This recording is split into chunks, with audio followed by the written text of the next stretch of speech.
Alright, so in preparation for assembly on my aerodyne scale body, I stripped the helicopter down, just a basic frame. Everything's still there, just took the tail and the skid off. So the tail's off, skids are off, everything's the same. What I'm going to do is mount this boom, inside of here, and then just mount the body, or the frame into the body. Alright, so what I did here was I took my helicopter body. You got to take the two, the old body mounts out for the old canopy. Skids off, tail out for now, and I went ahead and just dropped the blades to make it easy. Did have to notch just a little bit on the body. Kind of clearance it here, and I clearance it a little big on this side.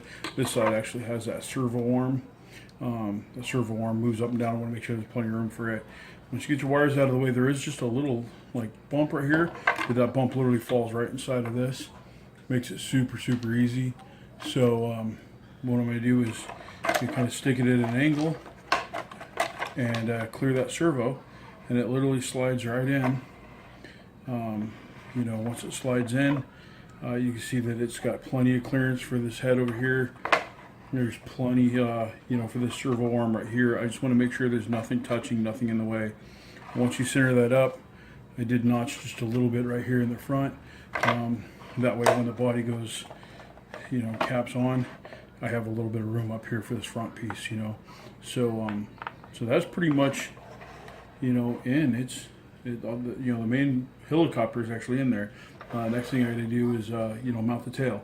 And the tail boom just going to slide right in there. It's actually going to hang out just a little bit. I have the tail boom part off right now, but it's literally going to hang out just a little bit because it is that 230's actually a little bit bigger than the 250, I guess. So, but it doesn't look too bad. In the air, especially, not going to see anything. With that head, and then the nose pops right off. Battery. What I do is, if you look inside, I have a piece. There's a hole in the wood right here. There's a hole in the wood right here. Perfect for a zip tie to go around. I take the zip tie right through this piece, over the speed control. Put the zip tie right through there, right around these pieces here. I do a little bit of double-sided tape on there just to stop the body from moving it all in there.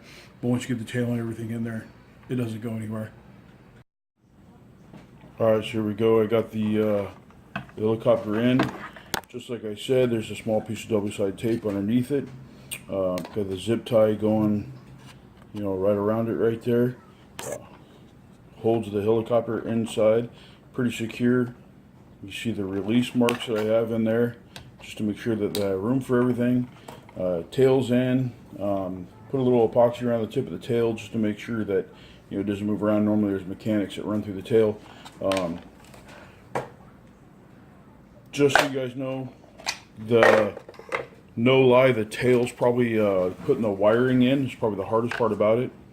If you do like I do and you use a 1300 or 1350's, they help with the balance.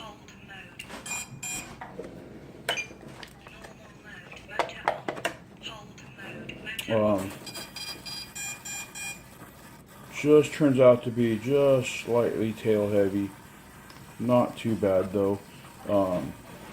And just so you can see, all the mechanics and everything. Lots of room in there for that stuff. Nice and free moving. So next I'll try is a maiden flight for it.